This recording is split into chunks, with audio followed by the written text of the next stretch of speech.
ിലേക്കും വിശാലതയിലേക്കും ലോകം പോകണം. പ്രത്യേകിച്ച് ട്രംപ് അധികാരത്തിൽ കയറിയപ്പോൾ മാർക്കറ്റ്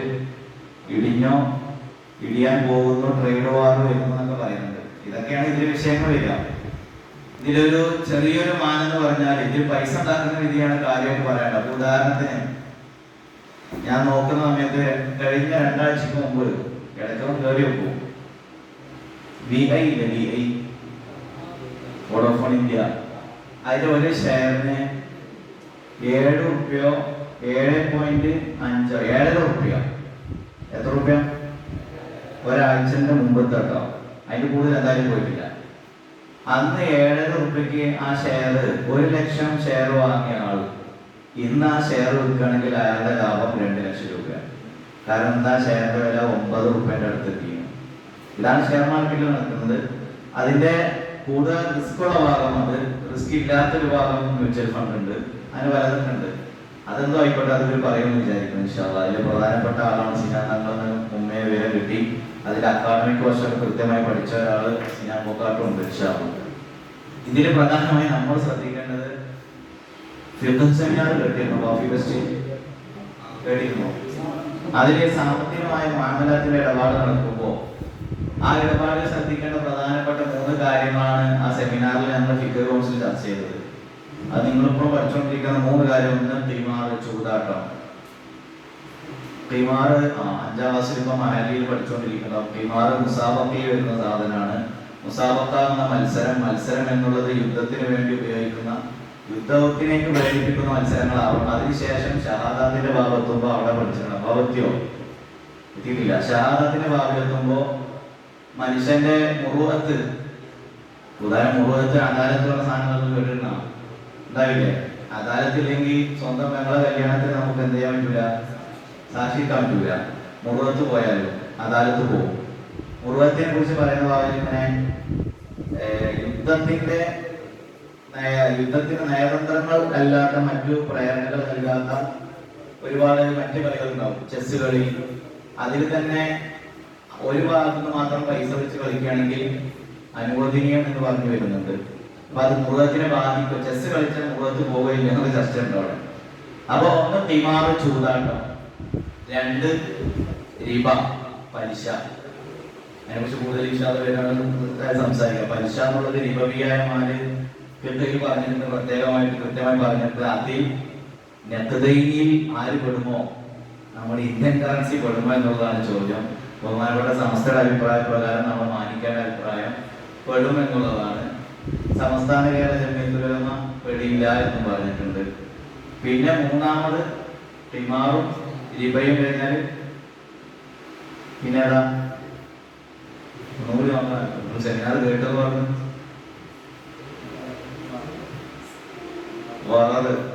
വററുണ്ട്, വഞ്ചനുണ്ട്, വററ് സഫിയുണ്ട്. സഫിയ ചിലതൊന്നും വ്യത്യാസമില്ല. വററ് ജലിയായിട്ടുണ്ടെങ്കിൽ പ്രശ്നമാണെന്ന് വിഷയങ്ങൾ സംസാരിക്കുന്നുണ്ട്. അപ്പൊ ഇതിനെ കുറിച്ച് ആദ്യം നമ്മൾ ഇത് ശരിക്കും പറഞ്ഞാല് ചെയ്യുകയാണെങ്കിൽ ഷെയർ മാർക്കറ്റൊക്കെ ചെയ്യുകയാണെങ്കിൽ അതിനായിട്ട് നമ്മൾ ഇരിക്കേണ്ടി വരും. ഒരു കച്ചവടം പോലെയാണ് അത്. അതിൽ തന്നെ പലരും ഇൻട്രാഡേ, അങ്ങനെ പല ഡേകളൊക്കെ ഉണ്ട്, അങ്ങനെ പല വിഷയങ്ങളൊക്കെ ഉണ്ട്. അതിന് അതൊരു വിഷയത്തിലേക്ക് വിചാരിക്കുന്നത്.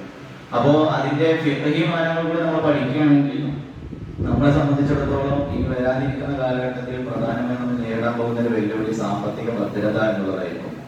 ഇൻഫ്ലേഷൻ നടക്കുമ്പോൾ, നാണയപ്പെരുപ്പം, പണപ്പെരുപ്പം നടക്കുമ്പോൾ ഇന്ത്യ ഇപ്പോൾ ട്രംപ് ട്രേഡ് വാർ പ്രഖ്യാപിച്ചു.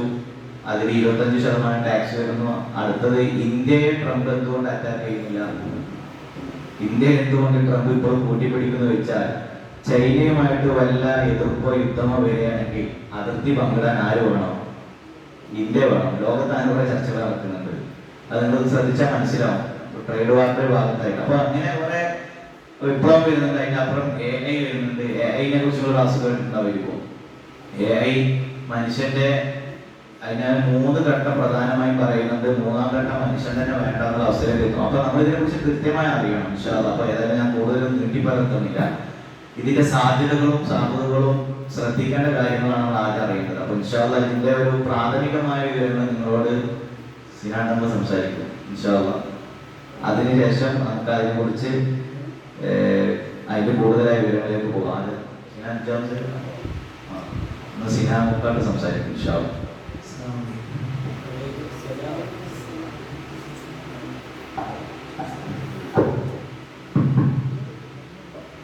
നമ്മൾ സ്റ്റോക്ക് മാർക്കറ്റിനെ സംസാരിക്കുമ്പോൾ സ്റ്റോക്ക് മാർക്കറ്റ് എല്ലാവരും കേട്ടിട്ടും ചില പലരും മുഖം കാണുമ്പോൾ എന്തോ ഒരു വലിയ സംഗതിയാണെന്ന രീതിയിൽ ഇതൊരു വലിയ വിപരീതമായി ഫീൽ ചെയ്യണമല്ലോ.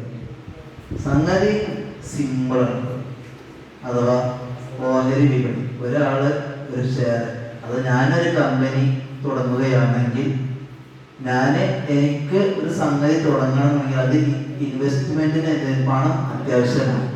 അപ്പൊ ഞാൻ കമ്പനി തുടങ്ങിയ കുറച്ച് ആളുകളെ ഷെയർ പിടിച്ചതിന് ശേഷം, അത് കുറച്ച് ആളുകളെ പാർട്ണർമാരായി കൂട്ടിയതിന് ശേഷം ഞാൻ IPO സ്പെസിഫിക് ഒരു ബൗണ്ടറി ഉണ്ട്. ആ ബൗണ്ടറിക്ക് അപ്പുറത്തേക്ക് നമ്മുടെ വാല്യൂ മൊത്തത്തിൽ കടന്നാല് നമുക്ക് IPOയിൽ രജിസ്റ്റർ ചെയ്യാം. IPOയിൽ രജിസ്റ്റർ ചെയ്താല് നമുക്ക് ആ ഷെയറുകൾ പബ്ലിക്കാക്കാം. അപ്പൊ ഇത് ബേസിക്കലി കമ്പനികൾ ഇങ്ങനെ ചെയ്യാൻ കാരണം രണ്ട് രീതിയിൽ ഫണ്ടുകൾ കാണാം. ഒന്ന് ലോണ്, രണ്ട് IPO. ഈ ലോണ് കൂടി ആകുമ്പോൾ അതിന് ഹൈ ഇൻട്രസ്റ്റ് റേറ്റ് ഒക്കെ ഉണ്ടാവും. അപ്പോൾ ഓബിയസ്ലി കമ്പനികൾക്ക് നഷ്ടമാണ്. അപ്പൊ ലാഭകരമായതും റിസ്ക് ഉള്ളതും സംഭവമാണ് ഈ ഷെയർ മാർക്കറ്റ്.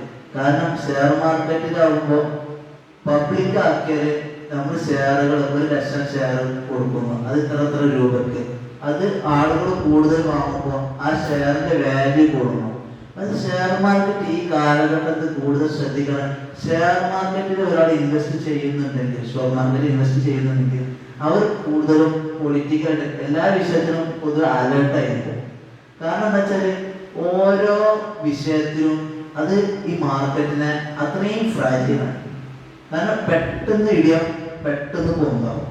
ഇപ്പോൾ അമേരിക്കയിലാണ് ഏറ്റവും വലിയ സിലിക്കൺ വാലി ഇതൊക്കെ കാണാം, കൂടുതൽ വലിയ കമ്പനികളൊക്കെ ഉണ്ട്. പക്ഷെ അവിടെയൊക്കെ ഇലോൺ മസ്ക് ട്വിറ്ററിന്റെ എക്സിൽ എന്തെങ്കിലും കമ്പനി ഇടുമ്പോൾ തന്നെ സ്റ്റോക്ക് ഇടിയുന്നു. ഇപ്പൊ നിർമ്മല സീതാരാമൻ പുതിയ ടാക്സുകള് പദ്ധതികൾ അവതരിപ്പിക്കുമ്പോൾ ഈ സ്റ്റോക്ക് മാർക്കറ്റുമായി ബന്ധപ്പെട്ട ആളുകൾ കൂടുതൽ ശ്രദ്ധിച്ചിരിക്കണം. അപ്പൊ എന്ത് ചെയ്യും, ആ ഒരു രാഷ്ട്രീയ പ്രവർത്തനം, സാമൂഹിക ചലനങ്ങൾ, ഇപ്പൊ ആരെങ്കിലും വിവാദത്തിൽ അഴിമതിയിൽ കൂടുന്നുണ്ട്, അപ്പൊ അവരുമായി ബന്ധപ്പെട്ട കമ്പനികള്, ഇപ്പൊ അദാനിക്കെതിരെ കേസ്, അദാനിന്റെ കമ്പനി സ്റ്റോക്ക് ഇടുന്നു.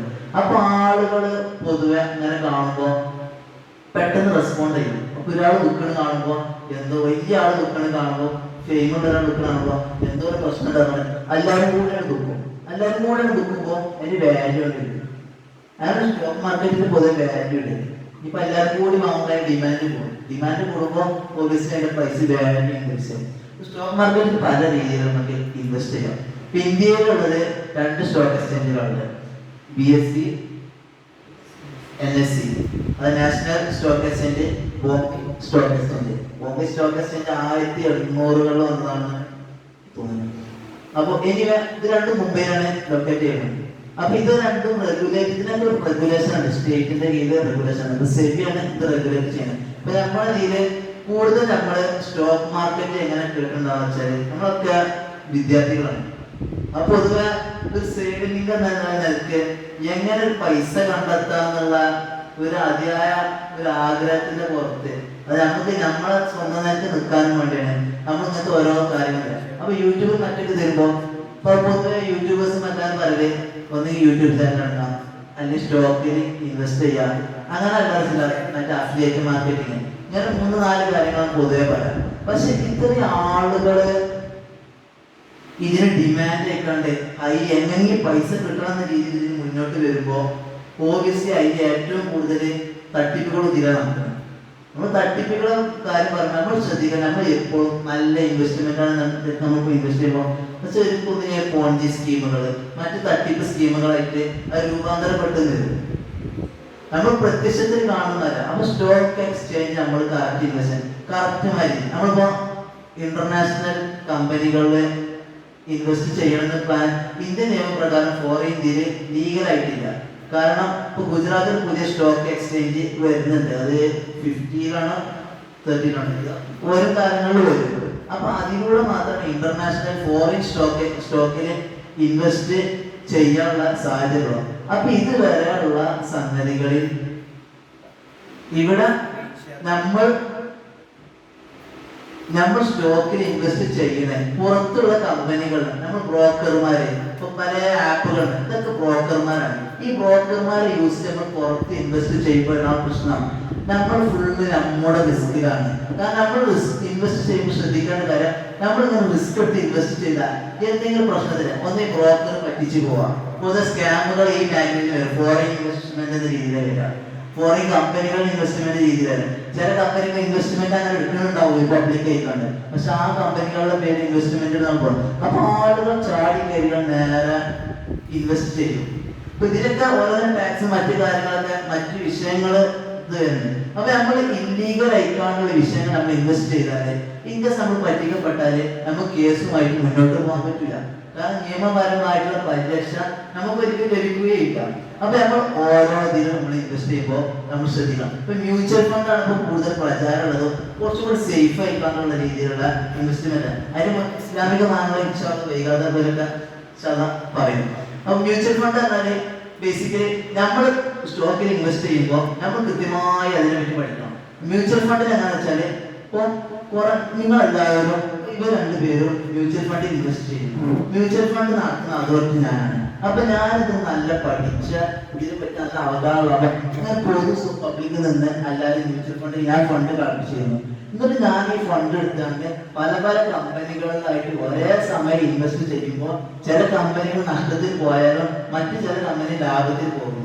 ആ ലാഭത്തിൽ മൊത്തം ആവറേജ് കൂട്ടുമ്പോൾ കഴിഞ്ഞ വർഷങ്ങളിൽ നോക്കുമ്പോൾ 12% ഗ്രോത്ത് ആണ് ആവറേജിൽ വരുന്നത്. അപ്പൊ എങ്ങനെയായാലും ലാഭം ഉണ്ടാവുള്ളൂ, നഷ്ടത്തിന് വളരെ തീരെ സാധ്യത ഇല്ലാത്ത കാര്യമാണ്. അപ്പൊ മ്യൂച്വൽ ഫണ്ട് ഇൻവെസ്റ്റ് ചെയ്യുമ്പോൾ ഞാനൊരു ബ്രോക്കർ ആയിക്കാണ്ട് മ്യൂച്വൽ ഫണ്ടിന്റെ അതോറിറ്റി ഓർഗനൈസേഷൻ നിൽക്കുമ്പോൾ ഞാൻ ഇവർക്ക് എന്താണ് ഓരോ സൈഡ് സേഫ് ആണ്. അപ്പൊ ഞാൻ എനിക്ക് കിട്ടുന്ന ലാഭം എന്റെ കമ്മീഷൻ പിടിച്ചതിന് ശേഷം ഇവർക്ക് നോക്കുന്നു. അത് മ്യൂച്വൽ ഫണ്ട് സേഫ് ആണ്.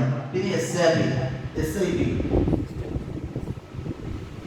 സിസ്റ്റമാറ്റിക് ഇൻവെസ്റ്റ്മെന്റ് പ്ലാൻ, അത് ബാങ്ക് അക്കൗണ്ടുമായി ലിങ്ക് ചെയ്തിട്ട് അഥവാ ഒറ്റയടിക്ക് 10,000 അടക്കുന്നതിന് പകരം ഇപ്പൊ മാസം 100, 1000 വെച്ചിട്ട് അങ്ങനെ ഓരോ മാസം ബാങ്കിന് ഓട്ടോമാറ്റിക് ഡിഡക്ട് ആയിക്കൊണ്ട് ഒരു സിസ്റ്റമാറ്റിക് രീതിയിൽ ഇൻവെസ്റ്റ് ചെയ്യുന്ന അത് ലോങ് ടേം ആയിട്ടാണ്. അപ്പൊ പൊതുവെ നമ്മൾ ഷോർട്ട് ടേം ഇൻവെസ്റ്റ്മെന്റ് നമ്മൾ ഇത് കാണും. കാരണം നമുക്ക് പെട്ടെന്ന് ലാഭം കിട്ടാനുള്ള ആർത്തിയുടെ പൈസ കിട്ടാൻ ആർത്തിയുടെ നമ്മൾ ഷോർട്ട് ടേം ഇൻവെസ്റ്റ്മെന്റ് ചെയ്യും. ഷോർട്ട് ടേം ഇൻവെസ്റ്റ്മെന്റ് നമ്മൾ കൂടുതൽ പഠിക്കാതെ ചെയ്താൽ അത് വലിയ റിസ്ക് ആണ്. നമ്മൾ ഇൻവെസ്റ്റ്മെന്റ് ചെയ്യുമ്പോൾ ലോങ് ടേം ഇൻവെസ്റ്റ്മെന്റിലേക്കാണ് നമ്മൾ കൂടുതൽ ചിന്തിക്കേണ്ടത്. നമുക്ക് ഇപ്പൊ ലാഭം കിട്ടി നമ്മൾ നഷ്ടത്തിലേക്ക് പോയെങ്കിലും പിൽക്കാത്ത ലാഭത്തിലേക്ക് ചെറിയ രീതിയിലേക്ക് ലാഭത്തിൽ ഭയങ്കര ലാഭം കിട്ടിയെങ്കിലും എന്നാലും മെച്ചമുണ്ടാവും. കൂടുതൽ ചർച്ച ചെയ്യും. അപ്പോ അതിന്റെ ഒരു അക്കാഡമിക് വശം നമുക്ക് സിനാൻ പറഞ്ഞത് ഇപ്പൊ എവിടെ പോയി ചെയ്യണം എന്നാണ് ഇപ്പൊ കുറെ ഉണ്ടാവും. ഇതിൽ പ്രധാനമായിട്ട് ശ്രദ്ധിക്കാൻ ഇപ്പൊ പറഞ്ഞിട്ട് സ്റ്റോക്ക് മാർക്കറ്റ് പറഞ്ഞാല് ഇതിന്റെ കണക്റ്റ് ഞാൻ കാണിച്ചു തരാം ചില വിഷയങ്ങൾ. സ്റ്റോക്ക് മാർക്കറ്റിൽ ഓരോ കമ്പനിയുടെ സ്റ്റോക്ക് വാങ്ങുക എന്നുള്ളതാണ്. വോഡോഫോണിന്റെ ഒരു ഷെയർ 7 രൂപ, സൊമാറ്റോന്റെ ഒരു ഷെയർ 145 രൂപ, അങ്ങനെ ഓരോന്നുണ്ടാവും. ഇത് വാങ്ങാൻ ഒരു പ്ലാറ്റ്ഫോം ഉണ്ടാവും. അപ്പോ ഇത് നമ്മുടെ എന്താ ചെയ്യുന്നത് വെച്ചാൽ ഇതില് ഈ ലാഭപൂർവ്വ കച്ചവടം ചെയ്യുമ്പോൾ ഉണ്ടാവുന്ന ഒരു വിഷയമുണ്ട്. അല്ലെങ്കിൽ നമ്മൾ പങ്ക് ചേരുമ്പോൾ ലാഭത്തിലും നഷ്ടത്തിലും ഒരുപോലെ പങ്കാളികളാവുക എന്നുള്ളതാണ് പ്രധാനം. അത് സ്റ്റോക്ക് മാർക്കറ്റില് ഒന്നാമത് ശ്രദ്ധിക്കേണ്ട കാര്യം. അതില് ഷെയർ മാർക്കറ്റ് 2 തരം പറയാനുണ്ടാവും. ഇൻട്രാഡേയും പിന്നെ നമ്മൾ സ്വിംഗ് ട്രേഡ് അതിന്റെ പേരുണ്ട്. പിന്നെ നമ്മൾ വാങ്ങി വെച്ചിട്ട് നമുക്ക് ഇഷ്ടമുള്ള സമയത്ത് വിൽക്കാന്നുള്ളത്. ഇതൊക്കെ എവിടുന്ന വാങ്ങുന്ന പറയുന്നവരുണ്ടാവും. ഇത് സ്റ്റോക്ക് മാർക്കറ്റിനെ കുറിച്ച് ഏകദേശം ഐഡിയ ഉള്ള ആരൊക്കെയുള്ളത് ചെയ്യുന്നവരുണ്ടാ? സഫീർ അല്ലാതെ ഇല്ലേ? ഇത് നിങ്ങളുടെ ജീവിതത്തിൽ ഇത് എവിടെ ഉപയോഗിക്കേണ്ടതെന്ന് വെച്ചാൽ ഇനിയിപ്പോ പറയാൻ വെച്ചാൽ അഡൽട്ട് ഏജിൽ നമുക്ക് റിട്ടയർമെന്റ് പ്ലാൻ ഇല്ലെങ്കിൽ നിങ്ങളെ മക്കൾ നിങ്ങളെ തേച്ചൊട്ടിക്കും. അഥവാ അങ്ങനത്തെ തലമുറയാണ് വരാൻ പോകുന്നത്. റിട്ടയർമെന്റ് പ്ലാൻ നമുക്ക് വേണം. റിട്ടയർമെന്റ് പ്ലാൻ ഇല്ലെങ്കിൽ നമ്മൾ നഷ്ടത്തിൽ പോകുന്നതാണ്. അഥവാ മക്കളുടെ പൈസ അല്ലെങ്കിൽ ആരാന്റെ പൈസ ആസ്വദിക്കാതെ സ്വന്തം പൈസ ആസ്വദിക്കുക എന്നുള്ളതാണ് ഇപ്പൊ അതിന്റെ ആഗ്രഹങ്ങൾ. അപ്പോ ഇതിൽ പ്രധാനം ശ്രദ്ധിക്കേണ്ടത് 2 കച്ചവടങ്ങൾ ഇപ്പൊ നമ്മൾ വിശദീകരിക്കും. അതിന്റെ ഇൻട്രാഡേ എന്താണെന്നും പിന്നെ സ്വിംഗ് ട്രേഡ് എന്താണെന്നും പിന്നെ സ്റ്റോക്ക് വാങ്ങുന്ന വിഷയങ്ങൾ. നമ്മൾ അവിടെ ശ്രദ്ധിക്കേണ്ട ഒരു കാര്യം, 1 ലാഭത്തിലും നഷ്ടത്തിലും പങ്കാവുക. 2 ഞാനൊരു സാധനം വാങ്ങിയാൽ അതിന്റെ ഉടമസ്ഥൻ ആരാണ്? ഞാനാണ്. അപ്പൊ ഞാനാണ് അത് തീരുമാനിക്കേണ്ടത് എന്റെ ഇഷ്ടത്തിന് എപ്പോൾ വിൽക്കണം എന്നുള്ളത്. അതൊരു വിഷയം ശ്രദ്ധിക്കാറുണ്ട്.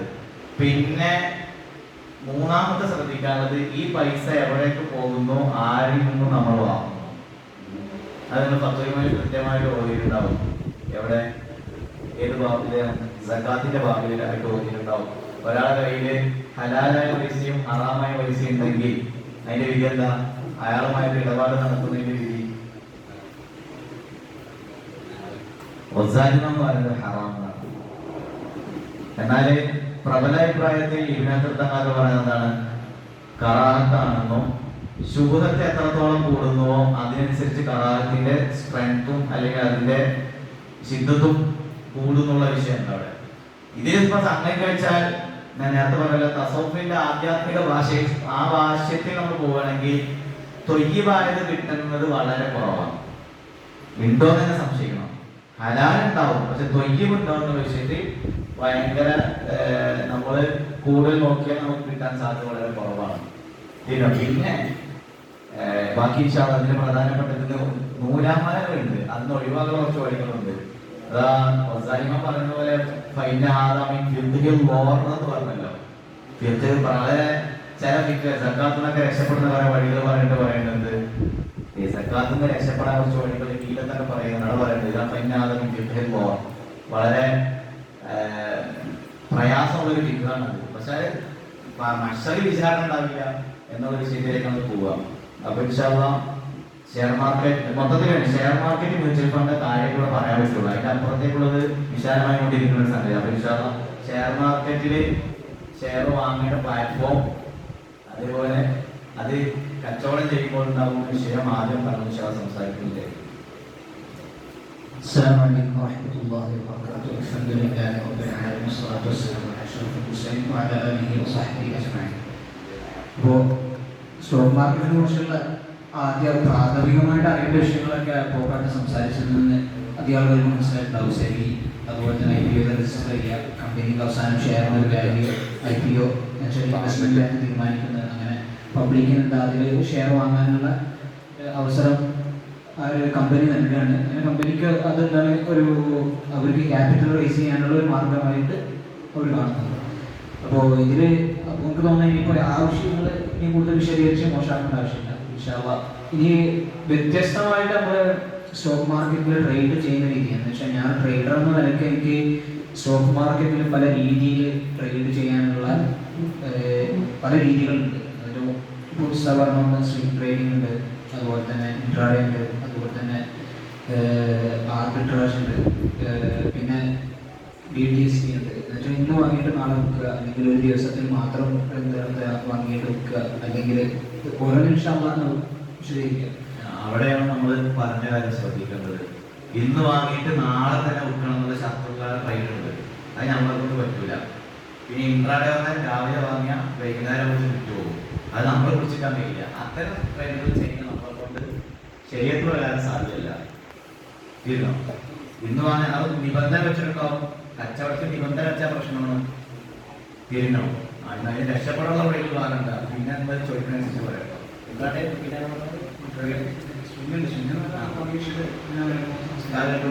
പിന്നെ പറയണ്ടേ, നമ്മൾ വാങ്ങി കുറെ കാലങ്ങൾക്ക് വിൽക്കാം. ഉദാഹരണം, കൊറോണയുടെ സമയത്താണ് സൊമാറ്റോ IPO ചെയ്തത്. IPO അറിയോ? ഒരു കമ്പനി ഉണ്ടെങ്കിൽ ഞാൻ അവരുടെ ഷെയർ വിൽക്കണം. എന്റെ കടയത്തെ ഷെയർ ഞാൻ മാർക്കറ്റിൽ കിട്ടുകയാണ്. എന്റെ കടയിൽ എത്ര ഷെയർ കിട്ടിയാൽ ലാഭത്തിന്റെ എത്ര ശതമാനം കിട്ടുന്ന പറഞ്ഞിട്ടാണ്. അപ്പൊ സൊമാറ്റോ IPO ചെയ്യുമ്പോൾ 45 രൂപ എന്താണ് IPO വന്നത്. പക്ഷേ മിനിമം എത്ര 1000 ഷെയർ ഒന്ന് വാങ്ങണം. എത്ര ഷെയർ വാങ്ങണം? IPO പുതിയതായിട്ട് മാർക്കറ്റിൽ വരുമായിരിക്കും. അപ്പൊ 45 ഷെയർ.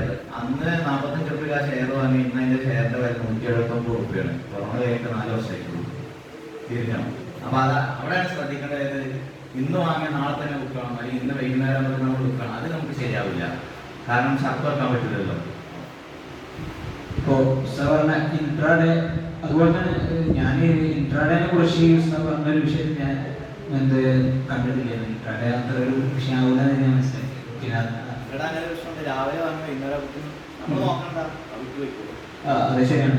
ഇൻട്രാഡേയിൽ നമുക്ക് 2 ഓപ്ഷനുകൾ കിട്ടുന്നുണ്ട്. ഷോർട്ട് സെല്ലിംഗ് ഉണ്ട്, സെല്ലിംഗ് ഉണ്ട്. എന്ന് വെച്ചാൽ എനിക്ക് എന്താക്കുക, സ്റ്റോക്ക് വാങ്ങിയിട്ട് ഒന്നും ചെയ്യാം, അല്ലെങ്കിൽ കമ്പനിയുടെ അടുത്ത് കട എടുത്തിട്ട് ഇപ്പം വിറ്റിട്ട് കുറച്ച് കഴിഞ്ഞിട്ട് വില കുറയുന്ന സമയത്ത് എനിക്ക് എന്താക്കുക വാങ്ങിയിട്ട് ഇത് റീകവർ ചെയ്യുന്ന രീതി, അങ്ങനെ പല രീതികളുണ്ട്. പക്ഷേ ശരിയായിരിക്കും. അപ്പോൾ ഞാൻ മനസ്സിലാക്കിയതനുസരിച്ച് എനിക്ക് കുഴപ്പമായിട്ട് തോന്നിയ രണ്ട് ഓപ്ഷൻ ട്രേഡിംഗ് രീതികൾ രണ്ടെണ്ണമുള്ളൂ. ഒന്ന് ഓപ്ഷൻ ട്രേഡിങ്ങും ഒന്ന് ഫ്യൂച്ചർ ട്രേഡിങ്ങും ആണ്. എന്ന് വെച്ചാൽ ഫ്യൂച്ചർ ട്രേഡിംഗ് എന്ന് പറഞ്ഞു കഴിഞ്ഞാൽ നമ്മൾ ബ്രോക്കറായിട്ട് അല്ലെങ്കിൽ സപ്ലയറായിട്ട് നമ്മളെന്താക്കും ഒരു കോൺട്രാക്ട് എന്ന് വെച്ചാൽ ഇന്ന ഫ്യൂച്ചർ ഒരു ഡേറ്റിൽ നമ്മളെന്താക്കും ഈ ഇന്ന പ്രൊഡക്റ്റ് വാങ്ങും അല്ലെങ്കിൽ വിൽക്കും എന്നുള്ളതിൽ കോൺട്രാക്ട് സപ്ലയറായിട്ട് ചെയ്യും. അങ്ങനെ ആ ഡേറ്റ് വരുന്ന സമയത്ത് എന്ന് വെച്ചാൽ ഇപ്പോൾ 2000 ഒരു ഉദാഹരണം പറയുകയാണെങ്കിൽ ഒരു സ്റ്റോക്ക് ഉണ്ട്. ആ സ്റ്റോക്കിന് 2000 രൂപയാണ് സ്റ്റോക്കിന് വിലയെങ്കിൽ ഞാനിപ്പോൾ കോൺട്രാക്ടറായിട്ട് ഒരു കോൺട്രാക്ട് ചെയ്തു സപ്ലയറായിട്ട് ആ ഒരു 10 ദിവസം കഴിഞ്ഞിട്ട് 2000 രൂപയ്ക്ക് തന്നെ ഞാനിത് വാങ്ങുന്നതായിരിക്കും. അങ്ങനെ ആ 10 ദിവസം കഴിഞ്ഞ സമയത്ത് 2000 രൂപയ്ക്ക് ഞാൻ വാങ്ങും. ഒരു പക്ഷേ ആ 2000 രൂപ താഴേക്ക് പോയിട്ടുണ്ടാവും അല്ലെങ്കിൽ മേലേക്ക് പോയിട്ടുണ്ടാവും. അപ്പോൾ എന്താണ് ഒന്നെങ്കിൽ എനിക്ക് നഷ്ടമല്ല അവർക്ക് നഷ്ടം എന്നുള്ളതിലേക്ക് ഒരു കോൺട്രാക്ട് ചെയ്യാം. അതുപോലെ തന്നെ ഓപ്ഷൻ ചെയ്യാന്ന് വെച്ചാൽ ഒരു പ്രീമിയം അടച്ച് ചെയ്യാന്നുള്ളതാണ്. ഓരോ ബസ്സിൽ അങ്ങനത്തെ സംഗതി ഉണ്ടല്ലോ. ഷാഫി മുതൽ പറ്റാത്തൊരു സാധനം ഞാൻ തന്നെ വാങ്ങാം എന്ത് പറഞ്ഞിട്ട് വെച്ച് കൊടുക്കുക, അതൊക്കെയാണ് അന്നേക്ക് വരുന്ന പ്രശ്നങ്ങൾ. ഫ്യൂച്ചർ ഓപ്ഷനും മുസ്ലിങ്ങൾക്ക് പറ്റില്ല എന്നുള്ളത് പണ്ടേ കേൾക്കുന്നുണ്ട്. ഇൻട്രാഡേ എന്നുള്ളത് പറഞ്ഞപ്പോഴും ശ്രദ്ധിക്കാൻ ശബ്ദത്തിന്റെ പ്രശ്നമാണ് അതിൽ വരുന്നത്. പിന്നെ ഇതില് എവിടെ പോയി വാങ്ങുന്ന സംഗതി ഉണ്ടല്ലോ പ്ലാറ്റ്ഫോമുകൾ. നമ്മൾ സ്റ്റോക്ക് വാങ്ങുക എന്നുള്ളത് വെച്ചാൽ എനിക്കിപ്പോൾ നേരെ പോയിട്ട് എന്താണ് സെബിയിൽ കയറി ചെയ്യാന്നുള്ള രീതിയിലല്ല, മറിച്ച് എനിക്കൊരു ബ്രോക്കർ ഉണ്ടാവും. ഇന്ന് വെച്ചാൽ പണ്ട് കാലത്ത് ഒരു ബ്രോക്കറെ കണ്ടുപിടിച്ച് ആ ബ്രോക്കറിലൂടെ ഭയങ്കര ഇടങ്ങാറുണ്ട്, കോൾഡ് ചെയ്ത് അങ്ങനെയൊക്കെ ഇടങ്ങാറുണ്ട്. ഇന്ന് കാലത്ത് ആ ഒരു ഇടങ്ങാറില്ല. കാരണം നമുക്ക് അപ്സ്റ്റോക്സ്, ഗ്രോ ആപ്പ്, സെറോദ അല്ലെങ്കിൽ ഏഞ്ചൽ ഫണ്ട് തുടങ്ങിയ പല ബ്രോക്കർ ആപ്പുകളുണ്ട്. ഈ ആപ്പുകളിൽ നമുക്ക് കയറി അക്കൗണ്ട് ഉണ്ടാക്കി കഴിഞ്ഞാൽ ഡിമാറ്റ് അക്കൗണ്ട് ഉണ്ടാവും. ഡിമാറ്റ് അക്കൗണ്ട് എന്ന് പറഞ്ഞു കഴിഞ്ഞാൽ ആ അക്കൗണ്ടിലാണ് നമ്മളെ സ്റ്റോക്കും കാര്യങ്ങളും നമ്മളൊരു ബാങ്ക് അക്കൗണ്ട് തുറന്ന പോലെയാ. ഇപ്പോൾ നമ്മൾ പറഞ്ഞ പോലെ സെറോദ അല്ലെങ്കിൽ പിന്നെ ഗ്രോ, അപ്സ്റ്റോക്സ്, പിന്നെ ആരാണ് ജിയോജിത്ത്, പുതിയ ആളാണ് ഏഞ്ചൽ ഫണ്ടിലെ, അങ്ങനെ കുറെ ആൾക്കാരുണ്ട്. ഇതൊക്കെ ഒരു ആപ്പുകളാണ്. ഈ ആപ്പിൽ പോയിട്ട് നമ്മളൊരു ഡിമാറ്റ് അക്കൗണ്ട് തുറന്നു. ഡിമാറ്റ് അക്കൗണ്ട് തുറന്നുമ്പോൾ അപ്സ്റ്റോക്സ് ആദ്യം പൈസ വാങ്ങിയിരുന്നു. അവരായിരുന്നു ഏറ്റവും വലിയ കിങ് മേക്കേഴ്സ് ആയിട്ട് ഉണ്ടായിരുന്ന ആളുകൾ. ഒരാദ്യം എത്ര വാങ്ങിയത് 200-300 റുപ്യൊക്കെ അക്കൗണ്ടിൽ വാങ്ങിയിരുന്നു. ഇപ്പൊ എന്ത് ചെയ്തു, ആ ഏത് മാർക്കറ്റിൽ പോയിട്ട് ജിയോ മാർക്കറ്റിൽ വന്നപ്പോൾ ഉണ്ടായ പോലെ മാർക്കറ്റിൽ എന്ത് ചെയ്തു പല ആളുകളും. ഇപ്പൊ സെറോദാണ് ഇപ്പൊ ഏറ്റവും കൂടുതൽ മികച്ചു നിൽക്കാൻ തുടങ്ങിയത്. അപ്പൊ എന്ത് ചെയ്തു, ഡിമാറ്റ് അക്കൗണ്ട് ആ അക്കൗണ്ട് ഉണ്ടാക്കാൻ പൈസ ഇല്ല. പക്ഷേ ബാങ്കുകൾ ഇപ്പൊ അതിലൂടെ ഒരു ചെറിയ ചതി തുടങ്ങിയിട്ടുണ്ടെന്ന് തോന്നുന്നു. അഥവാ ബാങ്കിലൂടെ ഡിമാറ്റ് അക്കൗണ്ട് ഇയർലി 200 റുപ്യ സർവീസ് ചാർജ് കൊടുക്കുന്നു. അവരെ അക്കൗണ്ട് ബാങ്കുകൾ ചെയ്തു തരും. ഡിമാറ്റ് അക്കൗണ്ടാണ് ഇതിന് വേണ്ടത്. നമ്മൾ സാധാരണ ബാങ്ക് അക്കൗണ്ട് എടുക്കണോ ഏത് എടുക്കണം, ഡിമാറ്റ് അക്കൗണ്ട് എടുക്കണം. ഈ ഡിമാറ്റ് അക്കൗണ്ട് എടുത്തു കഴിഞ്ഞാൽ നമുക്ക് എന്ത് കിട്ടും, നമ്മളൊരു അക്കൗണ്ട് ആവും. ആ അക്കൗണ്ടിലൂടെയാണ് നമ്മൾ ട്രേഡ് ചെയ്യുക. അതിലേക്ക് കയറി നിൽക്കുന്ന ഏജന്റ് കമ്മീഷന്മാരാണ് മതി. ഈ പറഞ്ഞ ഗ്രോ, ജിയോജിത്ത്, അപ്സ്റ്റോക്സ്, പിന്നെ കുറെ ഉണ്ട്. ഇപ്പൊ ഇവിടെ പറഞ്ഞത് ഇത് അതിന്റെ ഭൗതിക വശം പറയണ്ട. അതിൽ ഏറ്റവും കുറഞ്ഞ ബ്രോക്കറേജ് വാങ്ങുന്നത് സെറോദയാണ്. അതിൽ ഏറ്റവും ഒഫീഷ്യലായിട്ട് ചെയ്യുന്നത് അവരാണ്. പിന്നെ ഇതിനൊക്കെ വെച്ചാൽ നമ്മൾ ചെയ്യുന്നതിന്റെ ഒരു ഏജന്റ് കമ്മീഷൻ അവർക്ക് പോകും.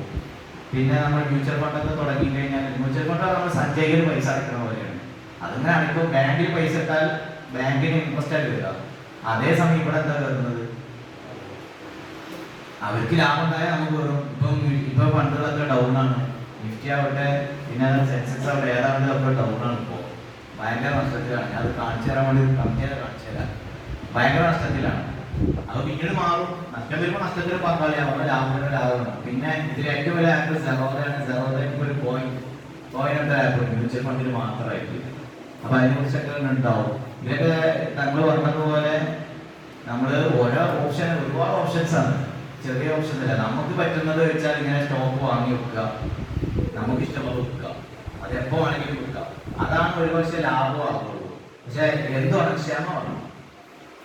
ഏതുപോലെ ശരീരത്തിന്റെ കച്ചവടം നടത്തുമ്പോൾ ക്ഷമം വേണം. അതേപോലെ നിങ്ങൾക്ക് പറ്റുന്ന പോലെ വെക്കാൻ പറ്റില്ല. ലാഭം ഉണ്ടാവും, നഷ്ടം ഉണ്ടാവും, തിരിഞ്ഞോ ആ വിഷയമാണ് ശ്രദ്ധിക്കേണ്ടത്. പിന്നെ ക്ഷമ ഓപ്ഷൻ ട്രേഡിംഗ് എന്ന് പറഞ്ഞു കഴിഞ്ഞാൽ ഞാനൊരു പ്രീമിയം ഒരു 2000 രൂപയുടെ ഒരു സ്റ്റോക്ക് ഉണ്ടെങ്കിൽ ഞാൻ എന്താവും, ഒരു 10 രൂപ സപ്ലൈനർ കൊടുത്തിട്ട് പറയും ഒരു 10 ദിവസം കഴിഞ്ഞിട്ട് ഈ 2000-നേക്കാളും കൂടുതലാവുകയാണെങ്കിൽ ഞാൻ വാങ്ങും. ഇത് 10 ദിവസം കഴിഞ്ഞിട്ട് കുറയുകയാണെങ്കിൽ ആ 10 പോയി കഷ്ടപ്പെടും. അല്ലെങ്കിൽ ഞാൻ നമുക്കൊണ്ട് പറ്റുമോ? നമ്മളെക്കൊണ്ട് ഇതിന്റെ മാനദണ്ഡത്തിൽ ഹീലത്തില്ലാതെ പറ്റില്ല. ഹീലത്തില്ലാതെ ഇതിലൊക്കെ ഒരു ഹീലത്ത് വെച്ചാൽ മുത്താഹിലേക്ക് വേണ്ട ശബ്ദം ഇത് കുറെ കൊണ്ട് ഈ പഠിക്കാൻ വേണ്ടി വിട്ടുതരാം. മുആവദ വയറു മുആവദ, അതിൽ തന്നെ മുആവദ മഹദ, മുആവദ വയറു മഹദ ഉണ്ട്. പിന്നെ വയറു മുആവദ മഹദുണ്ട്, വയറു മുആവദ വയറു മഹദ ഉണ്ട്. അങ്ങനെ കുറെ ചർച്ചകളുണ്ട്. തിരിഞ്ഞോ? പകരം കൊടുത്ത് പകരം വാങ്ങുമ്പോൾ അത് കച്ചവടം പോലെ, അത് കുഴപ്പമില്ല. പകരം കൊടുത്ത് പകരം ഒന്നും വാങ്ങണില്ല, അങ്ങനെ കുറെ വിഷയം അത് നിങ്ങൾ പഠിക്കുക ഫിഖില്. തിരിഞ്ഞോ? ഈ വിഷയത്തിൽ നിങ്ങൾക്ക് ചെയ്യാൻ പറ്റുന്ന ഏറ്റവും പ്രധാനപ്പെട്ട നിലവിൽ നിങ്ങൾക്ക് ചെയ്യാൻ പറ്റുന്ന ഒന്ന്, ഏതെങ്കിലുമൊക്കെ ഷെയറുകൾ കമ്പനിയെ പഠിച്ചിട്ട് ഷെയർ വാങ്ങിക്കുക. അതല്ലേ ചെയ്തില്ല? കമ്പനിയുടെ ഫ്യൂച്ചർ പ്ലാൻ പഠിച്ചിട്ട് നമ്മൾ ഷെയറുകൾ വാങ്ങുമ്പോൾ ഫസ്റ്റ് ഇനീഷ്യലായി കണ്ട് നമ്മളൊരു പൈസ ഇട്ടുകൊണ്ട് തുടങ്ങാം. അഥവാ ചില ബ്രോക്കർമാരെടുത്ത് ഷെയറിന് ചെറിയ സംഖ്യയ്ക്ക് വരെ ഷെയർ വാങ്ങാൻ പറ്റണം, 100 രൂപ അങ്ങനെ കണ്ടോ. അപ്പോൾ നമ്മൾ പൈസക്ക് ഫസ്റ്റ് സ്റ്റാർട്ട് ചെയ്യുമ്പോൾ നമ്മൾക്ക് പഠിക്കാനും വേണ്ടി കുറച്ച് പൈസ ഉണ്ട്. അപ്പോൾ നമ്മൾ എന്ത് ചെയ്യണം? നല്ല കമ്പനികൾ നോക്കിയിട്ട് ഇപ്പോൾ അതിന് മറ്റു കാര്യങ്ങൾ കമ്പനികളുടെ ഡീറ്റെയിൽസ് ഉണ്ടെങ്കിൽ കാണുന്നുണ്ടെങ്കിൽ, for example Indian oil company എടുക്കുകയാണെങ്കിൽ ഇന്ത്യൻ ഓയിലിൻ്റെ കമ്പനി എടുക്കുമ്പോൾ അതിനെ പറ്റി കൂടുതൽ ഡീറ്റെയിൽസ് അത് ഏതൊക്കെ രീതിയിൽ ഷെയർ ഒന്നും വരുന്നതാണ് നേരെ ഗൂഗിളിൽ ഇന്ത്യൻ ഓയിൽ സ്റ്റോക്സ് നടത്തിയിട്ട് അതിൻ്റെ ഡീറ്റെയിൽസ് വരും. അപ്പോൾ നമ്മൾ പഠിച്ച ഫിക്കി മാനദണ്ഡങ്ങൾ, അതിന് കുറേ ഫിക്കി മാനദണ്ഡങ്ങളുണ്ടോ എവിടേക്ക് ഇംപ്ലിമെന്റ് ചെയ്യാനുള്ളത്. അപ്പൊ ആ വിഷയങ്ങൾ മാച്ച് ചെയ്തിട്ട് ഓക്കെ ആണെങ്കിൽ നമ്മൾ ആ ഇതിൽ പോയിട്ട് നമ്മൾക്ക് പോയാല് കുഴപ്പമില്ല എന്ന രീതിയിലുള്ള പൈസ ഉണ്ടാവും. 150 അതിന് നല്ല ഒരു ഇതാണ് SIP സിസ്റ്റമാറ്റിക് ആണ്. അത് മാസം 100 രൂപ അങ്ങനെ മാറ്റിച്ചാണ് ആ രീതിയിൽ ഇൻവെസ്റ്റ്മെന്റ് ചെയ്ത് നോക്കാം. അത് പെട്ടെന്ന് ലാഭം കിട്ടാനുള്ള രീതിയിലുള്ള ഒരിക്കലും അത് സ്റ്റാർട്ടപ്പ് ഒരിക്കലും ചെയ്യാൻ പറ്റില്ല. കാരണം പെട്ടെന്നുള്ള ഹൈ റിസ്ക്, അതേമാതിരി ഹൈ ലാഭം അത്രത്തോളം ഹൈ റിസ്ക് ഉണ്ടാവും. പിന്നെ ഓഗസ്റ്റ് നമ്മൾ പെട്ടെന്നുള്ള ആ മാനസികാവസ്ഥയ്ക്ക് എത്തിയാല് നമ്മൾ വേഗം തട്ടിപ്പുകളിൽ പോകും. ബ്രോക്കർമാർ ഇപ്പോൾ 3-4 പ്രമുഖ ബ്രോക്കർമാരെ വരുമ്പോൾ മെസ്സേജ് ആയിട്ടുള്ളൂ. പക്ഷെ ഇതല്ലാതെ ഇതിന്റെ പേര് തന്നെ ഫേക്ക് ആയിക്കാണ്ട് പേരൻ്റായിക്കാണ്ട് അതേ പേര് പല രീതിയിലേക്കാണ്ട് വരുന്നുണ്ട്. ഇപ്പോൾ നമ്മുടെ നാടുകളിൽ ഏറ്റവും കൂടുതൽ പ്രചരിപ്പിക്കപ്പെട്ട മുന്നേറിക്കൊണ്ടിരിക്കുന്ന 2 ഇൻവെസ്റ്റ്മെന്റ് സ്കാമുകളുണ്ട്. ഒന്ന് ടൈക്കൂൺ ഇന്റർനാഷണല്, പിന്നെ മില്യണയർ ട്രാക്ക്. ഇത് രണ്ടും 2-3 വട്ടം പല രാജ്യങ്ങളും നിരോധിച്ചതും എന്റെ ബേസ് വരുന്ന ഇന്തോനേഷ്യ പല രാജ്യങ്ങളിലേക്കാണ് പലരും ഇവിടെ പല രാജ്യങ്ങളും ഇൻവെസ്റ്റ് ചെയ്യുന്നത്. നമ്മുടെ സമൂഹത്തിൽ തന്നെ ഇതിന് ഇൻവെസ്റ്റ് ചെയ്യപ്പെട്ടായി കാണുന്നുണ്ട്. അഥവാ നിങ്ങളിപ്പോൾ ബേസിക്കലി ജെന്യൂനായ കമ്പനികളിൽ പോയി ഇൻവെസ്റ്റ് ചെയ്യാം. ഇൻവെസ്റ്റ് ചെയ്യുമ്പോൾ ബേസിക്കലി ഇൻവെസ്റ്റ്മെന്റ് എങ്ങനെ കമ്പനികളുടെ അങ്ങനെ IPO വർക്ക് ചെയ്യണമെങ്കിൽ തിങ്ക് സ്കൂൾ അങ്ങനെ യൂട്യൂബ് ചാനൽ, ആ ചാനൽ ഒന്ന് വിസിറ്റ് ചെയ്താൽ അതിൽ ഓരോ കമ്പനികൾ മൊത്തം എക്കണോമിക്സ് ആയിക്കാറായി സബ്ജക്റ്റ് വരിക. അപ്പോൾ എങ്ങനെ സ്റ്റോക്ക് മാർക്കറ്റ് വർക്ക് ചെയ്യുന്നത് ഇംഗ്ലീഷിലാണ് ചാനൽ. അതിൽ ഓരോ കമ്പനികളുടെ എങ്ങനെയൊക്കെ, അല്ലെങ്കിൽ ഓരോ പൊളിറ്റിക്കൽ വ്യൂസ്, അല്ലെങ്കിൽ പുതിയ ടാക്സ് റെജീംസ് എല്ലാം വരുമ്പോൾ ഇതെങ്ങനെ സ്റ്റോക്കിൽ വരുന്നു, അതിന് നല്ല അക്കാദമിക്കലായിക്കാണ് കാര്യങ്ങൾ വിശദീകരണം നല്ല തീരുമാനത്തിൽ നല്ല യൂട്യൂബ് ചാനലാണ്, അത് നോക്കാവുന്നതാണ്. പിന്നെ നമ്മൾ ബേസിക് നമ്മൾ SIP മ്യൂച്വൽ ഫണ്ട് ഇങ്ങനത്തെ കാര്യങ്ങളിലേക്ക് ഇൻവെസ്റ്റ് അതിൻ്റെ മാനദണ്ഡങ്ങൾ നോക്കി ആ രീതിയിലേക്ക് പരമാവധി പോവുക. മറ്റു ശരിക്ക് പോയാൽ നമ്മൾ മിക്കവാറും ഇൻട്രാഡേ പോലെയുള്ള മറ്റു ഫിഗർ അത്ര അനുവദനീയമല്ലാത്ത ശുഭതയിൽ എടുക്കുന്ന മറ്റു മേഖലകളിലേക്കൊക്കെ നമ്മൾ പോയി വീണ് തരും. അപ്പോൾ ഒരിക്കലും നമ്മൾ സമ്പത്തിന്റെ വിഷയത്തിൽ ആരുടേത് അത് പെട്ടെന്ന് തിടുക്കം കാട്ടിയാൽ നമ്മൾ ഏതെങ്കിലും തട്ടിപ്പ് പോയി കണ്ട് പോകും. പിന്നെ അങ്ങനെ കഴിഞ്ഞ ശേഷം പിന്നെ ആലോചിക്കുക ഇത് തട്ടിപ്പായിരുന്നല്ല, അത് കുറെ കാലം. ഇപ്പൊ ഈ അടുത്ത് ഏറ്റവും വലിയ തട്ടിപ്പ് നടന്നത് പകുതി വരക്ക് സ്ത്രീകൾക്ക് സ്കൂട്ടർ വെക്കുക. അത് നമ്മളിപ്പോ തട്ടിപ്പിന്റെ വിഷയം വരുമ്പോ നമ്മൾ ജെനുവിനിറ്റിന്റെ വിഷയം പറയുന്നത് ഇപ്പൊ ഇൻവെസ്റ്റ്മെന്റിന് കൂടുതൽ തട്ടിപ്പുകൾ വരാൻ സാധ്യത ഉള്ളതുകൊണ്ടാണ് നമ്മൾ ശ്രദ്ധിക്കേണ്ട. കാരണം ഇതൊക്കെ ഇല്ലീഗലാണ്. കാരണം നമുക്ക് ഇപ്പൊ ഫോൺ വിളിക്കുമ്പോ ഒരു മെസ്സേജ് വരുന്നില്ല. ഞാൻ ഫോൺ മെസ്സേജ് ഫോൺ വിളിച്ചിട്ടുള്ള എനിവേ അപ്പോൾ ഇന്ന നമ്പറിലേക്ക് 1902 ആ നമ്പറിലേക്ക് അറിയിക്കുക. ഇന്നാലെ ആളുകൾ ഇന്നാലും ചോദിച്ചു വിളിച്ചാൽ അത് റെസ്പോണ്ട് ചെയ്ത് പലതും മറ്റാണ് രീതിയിൽ ഒരു അലേർട്ട് വരുന്നത്. അത് ടെലികോം ഡിപ്പാർട്ട്മെന്റ് പുറപ്പെടുവിപ്പിച്ചാണ്. ആ ടെലികോം അങ്ങനെ കമാൻഡ് കൊടുക്കുന്ന എല്ലാ കമ്പനികളും അങ്ങനെ ഇത് പറയണം. അതിന് നമ്മൾ അലേർട്ട് ആവാറാണ്, അല്ലെ വെറുതെ എന്തോ ഒരു പേടി അറിഞ്ഞാൽ ഒഴിവാക്കി വിടാനുണ്ട്. അപ്പൊ നമ്മള് ഇൻവെസ്റ്റ് ചെയ്യുമ്പോൾ നമ്മൾ കൃത്യമായിട്ട് അതിന്റെ കാര്യം നോക്കാം. അത് കമ്പനികൾ സെലക്ട് ചെയ്യുമ്പോൾ ആ കമ്പനികൾ അല്ലെങ്കിൽ ബ്രോക്കർ സെലക്ട് കറക്റ്റ് നോക്കാം. ഒരിക്കലും നമ്മൾ ബ്രോക്കർ പലപ്പോഴും പലരും കബളിപ്പിക്കല് GST പേപ്പർ മറ്റു പേപ്പറുകൾ അത് കാണിച്ചു കണ്ട് എന്ത് ചെയ്യാം, ഇത് ജെന്യൂനിറ്റിയെ കാണിക്കും. അത് ഒരിക്കലും GST പേപ്പർ ആർക്കും ഉണ്ടാക്കാം. ഇപ്പൊ നമ്മളെ ഇന്ത്യയിൽ തന്നെ ഒരു ഫേക്ക് ആയിക്കാണ്ട് പാരലായിക്കാണ്ട് IPO നടക്കണം, തബാവാല അത് പറഞ്ഞാല് അതിന് ടാക്സ് ഒന്നുമില്ല. അത് ഇൻവെസ്റ്റ്മെന്റ് IPO മാതിരി നടക്കുകയാണെങ്കിലും പ്യൂർലി പച്ചക്ക് പറഞ്ഞാൽ ബെറ്റിംഗ് ആണ്.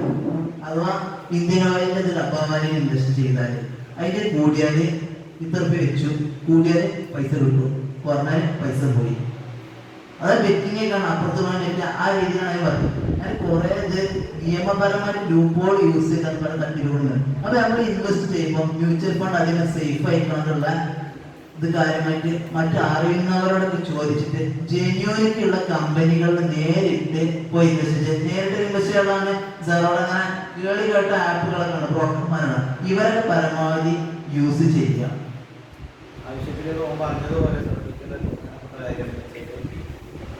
ഫസ്റ്റ് ചെയ്യുമ്പോൾ നമുക്ക് ഒരിക്കലും നഷ്ടം വന്നാൽ കേരളം വരാത്ത പൈസയായിട്ട് ഇൻവെസ്റ്റ് ചെയ്യാം.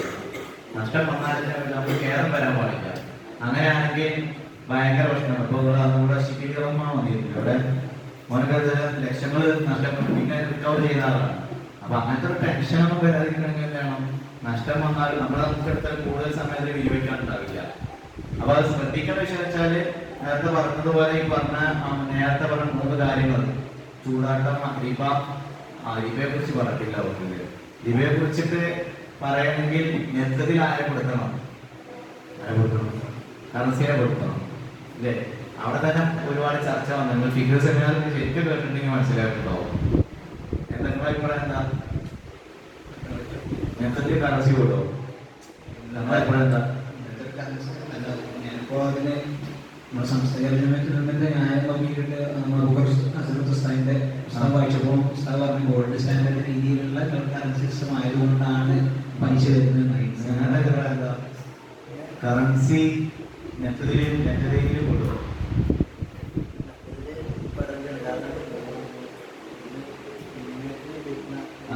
നമ്മളെ അഭിപ്രായം പറയുന്ന കറൻസി ഗോൾഡിനെ ബാക്ക് ചെയ്യണമോ? ബാക്കിങ്. അപ്പൊ അവിടെ ഓക്കെയാണ്. നമ്മളെ സൂക്ഷ്മതയുടെ ഭാഗം സംസ്ഥയുടെ അഭിപ്രായം തന്നെയാണ്. അതിന്റെ 2 അഭിപ്രായമാണ് ഉണ്ടായിപ്പെട്ട ഒരാളാണ് പുസ്തകത്തിൽ പലിശയുടെ പഞ്ചതത്വമാനങ്ങളുടെ പുസ്തകം അറിയണം. അതില് സംസ്ഥാനക്കാരുടെ ഒരു ചോദ്യം അത് നമ്മൾ പഠിക്കാൻ വേണ്ടിയിട്ടാ കിതാബ് കൊണ്ട് ഏകദേശം സംസ്ഥാനത്തെ ഒറ്റ ചോദ്യമാണ്, കറൻസി വളരെ മൂല്യമുള്ള സാധനമല്ലേ അല്ലേ? 1000ന്റെ ഒറ്റ നോട്ട് ഞാൻ നിങ്ങളെ കയ്യിൽ ഇപ്പൊ തരാം, എനിക്ക് 1000 രൂപ സാധനം കുടിച്ചു തരും. 1000 രൂപന്റെ പഴയ നോട്ടില്ലേ ഞങ്ങളെ കയ്യിൽ തരാം, നിങ്ങൾ പോയി സാധനം കുടിച്ചു തരും 1000 രൂപയ്ക്ക്. ആ 1000 കൊടുത്തിട്ട് പറയും മൂല്യം വേണ്ടേ? അവിടെയാണ് അവിടെ ചോദ്യം ഉണ്ട്, അതിനുള്ള മറുപടി അവിടെ തന്നെ വാക്യങ്ങൾ പഠിക്കുക കേട്ടോ. ഓര് പറഞ്ഞ വാങ്ങുന്നതാണ് കറൻസി കൃത്യമായ ഒരു മൂല്യമില്ലാത്ത ഒരു പേപ്പറാണ്, ചെക്ക് പോലെയാണ്. ചെക്ക് അങ്ങനെയാണല്ലോ, അതൊരു വിഷയങ്ങളാണുള്ളത്. അപ്പോ നമ്മള് ഇത് പിന്നെ ഇതിന്റെ ആധ്യാത്മിക വശമാക്കിയിട്ടാണ് സംസ്ഥ പറഞ്ഞത്. ഇപ്പോ സക്കാത്ത് കൊണ്ട് ഉദ്ദേശിക്കുന്നത് എന്താണെന്ന് വെച്ചാൽ എന്താ ചെയ്യേണ്ടത്? നമ്മൾ ദാരിദ്ര്യ നിർമ്മാർജ്ജനം നടത്തുക എന്നുള്ളതാണ്. അത് പൈസയിലും കച്ചവടത്തിൽ വരുന്നുണ്ടെങ്കിൽ പൈസയിലും വരട്ടെ എന്നുള്ളതാണ് പറഞ്ഞത്. മക്കാമവുമായ വിഭാഗങ്ങൾ കണ്ടു കഴിഞ്ഞാൽ പറഞ്ഞില്ല അതൊക്കെ ഉണ്ട്. പക്ഷെ എവിടെയെന്നുള്ളതും എങ്ങനെയാണെന്നുള്ളതൊക്കെ ചർച്ച ചെയ്യാനുള്ളത് അതിൽ ഇന്ത്യക്ക് തിരിച്ചു തരാം. അപ്പോ നേരത്തെ പറഞ്ഞ പോലെ ഞാൻ പറഞ്ഞതിനെ കൊണ്ട് തുടങ്ങിയ കാര്യം പറയാം. നമ്മള് നഷ്ടം വന്നാലും സഹിക്കാൻ കഴിയുന്ന പൈസ ആയിട്ടുണ്ട്. കച്ചവടം അങ്ങനെയാണല്ലോ. ഷെയർ മാർക്കറ്റിനെ കുറിച്ച് കൂടുതൽ ഇതിന്റെ അപ്പലേക്ക് കാണിച്ചാലേ മനസ്സിലാവുള്ളൂ. ഇനി മ്യൂച്വൽ ഫണ്ടുകൾ അത് ഏറ്റവും സെക്യൂർ ചെയ്യാൻ പറ്റുന്ന സാധനമാണ്. അതിനെ കുറിച്ച് നമ്മൾ പറയും. മ്യൂച്വൽ ഫണ്ടുകൾ എന്ന് പറഞ്ഞു കഴിഞ്ഞാൽ ഇപ്പോൾ അതിന് പണ്ട് ഒരു രീതി ഉണ്ടായിരുന്നു. നമുക്ക് പണ്ട് ഹെഡ്ജ് ഫണ്ട് ഉണ്ടായിരുന്നു. ഹെഡ്ജ് ഫണ്ട് പറഞ്ഞാൽ വലിയ പണക്കാർക്കുള്ള രീതിയായിരുന്നു. അതിന് മറ്റൊരു രീതിയായിട്ടാണ് മ്യൂച്വൽ ഫണ്ട് വരുന്നത്. സത്യത്തിൽ മ്യൂച്വൽ ഫണ്ട് എന്നുള്ളതെന്ന് വെച്ചാൽ നമുക്ക് എന്താ ഒരു ബ്രോക്കർ ഉണ്ടാവും. ആ ബ്രോക്കറിന് നമ്മൾ പണം ഏൽപ്പിക്കും. ആ ബ്രോക്കർ ഒരു വീതിച്ചിട്ട്, അത് നേരത്തെ പോക്കറ്റ് വിശദീകരിച്ച് പറഞ്ഞല്ലോ, വീതിച്ചിട്ട് പല കമ്പനികളിൽ ഇടുന്ന്, എന്നിട്ട് അതിൽ നിന്ന് കിട്ടുന്ന അതിൽ നിന്ന് നല്ല രീതിയിൽ റിട്ടേൺസ് ഉണ്ടാക്കി നമുക്ക് തരുന്നതേ ഉള്ളൂ. അത് ലോങ് ടേം, സത്യത്തിൽ ലോങ് ടേമിലാണ് നമുക്ക് ഉണ്ടാവുക നല്ല റിസൾട്ട്സ് ഉണ്ടാവുക. പിന്നെ ഉസ്താദ് പറഞ്ഞ, ഞാൻ മുമ്പത്തെ ഒരു വിഷയത്തിലേക്ക് പോകുന്നു. നമ്മളെ സ്റ്റോക്ക് മാർക്കറ്റിലേക്ക് കടക്കാൻ താല്പര്യമുള്ള അധികം വായിക്കേണ്ട ഒരു പുസ്തകം ഞാൻ നോക്കുന്നത് സൈക്കോളജി ഓഫ് മണി എന്ന പുസ്തകം. അപ്പോൾ അതിൽ അദ്ദേഹം പറഞ്ഞൊരു വരിയുണ്ട്, എന്ന് വെച്ചാൽ സ്റ്റോക്ക് മാർക്കറ്റിലേക്ക് ആദ്യം കടക്കുകയാണെങ്കിൽ ആദ്യം ഇടുന്ന ആ പണം എന്തായാലും നിങ്ങൾ ഫീസായിട്ട്, ഈ ഒരു വിഷയം പഠിക്കാൻ വേണ്ടിയിട്ടുള്ള ഒരു ഫീസായിട്ട് ഇടുന്നതായിട്ട് കണക്കാക്കണം. ആ പൈസ പോകുന്നുള്ള കാര്യം ഉറപ്പാണ്. കാരണം സ്റ്റോക്ക് മാർക്കറ്റിൽ പല സ്വപ്നങ്ങളുടെ ആളുകൾ കയറുക. പിന്നെ ഒരു വിഷയം പറഞ്ഞാൽ അധികം ആൾക്കാർ പെട്ടെന്ന് ലാഭം ഉണ്ടാക്കാന്നുള്ളത് കണ്ടിട്ടായിരിക്കും കയറുന്നുണ്ടാവും. പക്ഷെ പെട്ടെന്ന് ലാഭം ഉണ്ടാക്കാൻ സ്റ്റോക്ക് മാർക്കറ്റിന് ആകെയുള്ള ഒരു മാർഗം എന്നുള്ളതൊന്നും ഓപ്ഷൻ ഫ്യൂച്ചറുമാണ്. നിങ്ങൾക്ക് പറ്റില്ല എന്നുള്ളത് ശരിയാക്കി. ഇനി പിന്നെ ഉള്ളതാണ് ലോങ് ടേമിലേക്കുള്ളത് ഇൻവെസ്റ്റ് ചെയ്യാനുള്ള. അതിന് എന്ന് പറഞ്ഞു കഴിഞ്ഞാൽ ഒരു കമ്പനിയുടെ എത്രത്തോളം എന്താണ് അതിൻ്റെ ഹിസ്റ്ററി എത്രത്തോളം ഷാറാണ്, അതിനെത്രത്തോളം എന്ന് വെച്ചാൽ അതിൻ്റെ പ്രോഫിറ്റ് ആൻഡ് ലോസ് അക്കൗണ്ട് തുടങ്ങിയ ബില്ലുകളും കാര്യങ്ങളൊക്കെ പരിശോധിച്ചതിന് ശേഷമാണ് ലോങ് ടേമിലേക്ക് ആളുകൾ ഉണ്ടാക്കുക ഒരു കമ്പനിയിലേക്ക് ഇൻവെസ്റ്റ് ചെയ്യുക. പിന്നെ ഇതിലൊക്കെ നമ്മൾ സ്റ്റോക്ക് മാർക്കറ്റിൽ ഏറ്റവും കൂടുതൽ വ്യക്തമായി നമ്മൾ മനസ്സിലാക്കേണ്ട ഒരു വിഷയമുണ്ട്. ഈ പുസ്തകത്തിൽ പറയുന്ന ഒരു സാധനം ഹെഡോണിക് എന്താ പറയുക അഡ്വാൻസ്മെന്റ് എന്ന് പറയുന്ന സാധനം എന്ന് വെച്ചാൽ എപ്പോൾ ഒരു സ്റ്റോക്ക് മാർക്കറ്റിൽ എപ്പോഴും ഉണ്ടാകുന്ന ഒരു സംഭവമാണ്. നമ്മളെന്താക്കും, ഇപ്പോൾ ചെയ്യുന്ന ആളുകളുണ്ട്, അവർക്ക് അറിയായിരിക്കും. വെച്ചാൽ ഇൻട്രാഡേ ചെയ്യുന്ന ആളുകളുണ്ടെങ്കിൽ അവർ ഒരു സ്റ്റോക്ക് മേലെ പോകുന്നതായിട്ട് കാണും. അപ്പോൾ ഇത് വില കൂടാൻ സാധ്യതയുണ്ട് കാണുമ്പോൾ 2000 രൂപയിൽ അവർ എന്താക്കും, അതായത് ഒരു 12 രൂപയുള്ള ഒരു സാധനമാണ്, അവർ 12 രൂപ 11 രൂപയിൽ 12 രൂപ ഇനി മേലെ കയറാൻ സാധ്യത ഉണ്ട് എന്ന് അവർ കാണുന്ന സമയത്ത് 12 വാങ്ങും. എന്നിട്ട് സ്റ്റോപ്പ് ലോസ് എന്ന് വെച്ചാൽ ഇൻ കേസ് നഷ്ടം വന്നാൽ നഷ്ടം ഉണ്ടാവരുതെന്നുള്ളവർക്ക് ഒരു 10 നഷ്ടം സ്റ്റോപ്പ് ലോസ് സെറ്റ് ചെയ്യും. എന്നിട്ട് അവരെന്താക്കും, ഇങ്ങനെ കാത്തു നോക്കും. അവർ 12, 13 ആകുമ്പോൾ 14 ആകുമ്പോൾ ഇനി അവർക്ക് ഇങ്ങനെ നിർത്താൻ തോന്നില്ല. അങ്ങനെ 15 പെട്ടെന്ന് ഒരൊറ്റടി കിട്ടിയാൽ